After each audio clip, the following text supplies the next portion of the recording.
this is part 3 of the Sales Crash Course. In the previous session, we spoke about the second meeting, getting out all the details that you need in order to make a wise decision and present the best possible outcome for your prospective client. Now, for corporate sales, it takes a few extra meetings as opposed to being an entrepreneur. That usually takes far less time in order to find the connection and agree to move forward. So in the entrepreneurial world, make certain that you have a backup form or are very expert in reading contracts should one be required that you need to sign or one that you need to provide. In my own instance, it used to be called prepaid legal, and now it's under another name.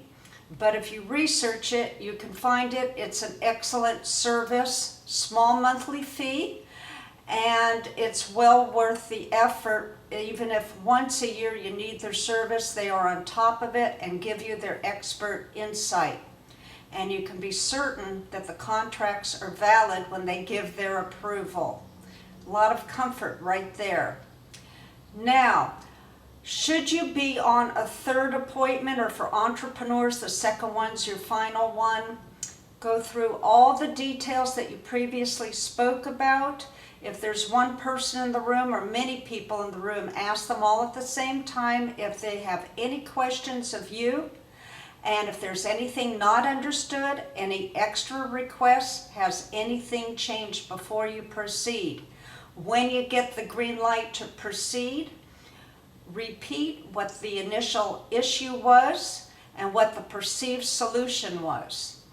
And then one by one, read your 3 proposed solutions and read them slowly, line by line. And after each paragraph, ask deliberately, do you have any questions? You do not want anything misunderstood, because when something is, if there's a question mark, that usually kills the sale. So you continually have to ask, are there any questions after you read each section? In the previous video I mentioned, people think in 3s. You should provide 3 solutions: under budget, at budget, and above budget. Frequently, especially the bigger companies, will surprise you and go with a more robust solution. As it turns out, their budget's a little bit bigger than what they previously shared with you. So keep that in mind. When you have gone through all of it, again, one more time, ask if there are any questions. And this is when objections may come up and they will say, well, I don't know, we want this. That's not quite what I said. Ask what they are thinking and why the question came about. Just speak to that particular point. I know a lot of people that kill the sale themselves because they put in too much information. Just the question and then zip the lip. They say who speaks first loses. So let the client do the thinking, the studying of your proposal, and let them come to the conclusion which one they would like. The best closing question is not really a closing at all. Dale Carnegie referred to it as the end of a conversation. So when you have finally presented all 3 possibilities, you simply ask, and which one do you think would meet your needs best? And then you sit back and smile, knowing that you've done a wonderful job. And that's when they're going to peruse through it and try to hit holes in your proposal. And when they do, once again, you just answer those objections.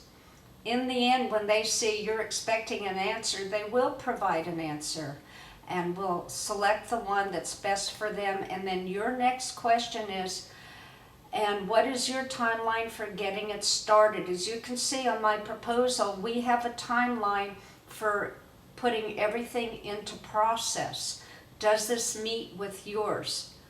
And generally speaking, it's yes, because it was agreed upon beforehand. And then you hand them the contract and say, your authorization will make this all valid. Never say contract, never say signature, because it sounds like they're going to sign their life away. Just say, we need your authorization. That makes the person feel very important. You always want to pay respect, and this is how you do it when you ask for something. They provide the authorization.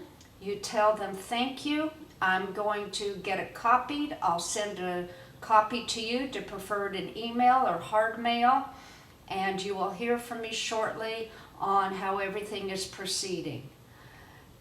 And then also ask when they'd like to follow up with a conversation and how they might like to do it. And there you have it. You have the sale.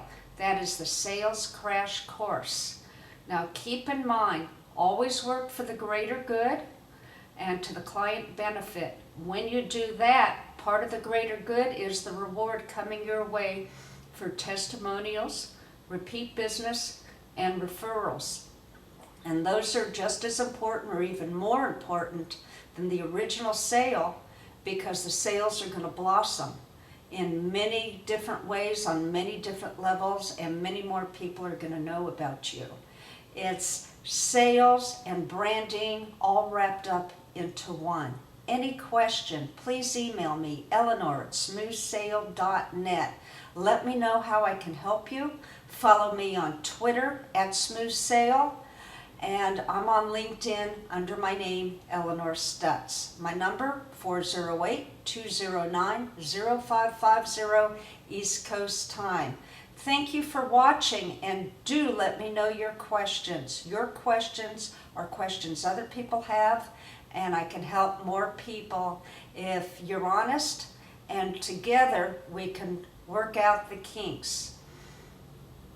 Sales on a higher plane is the best way to operate, and I really hope that this will help you achieve your own smooth sale.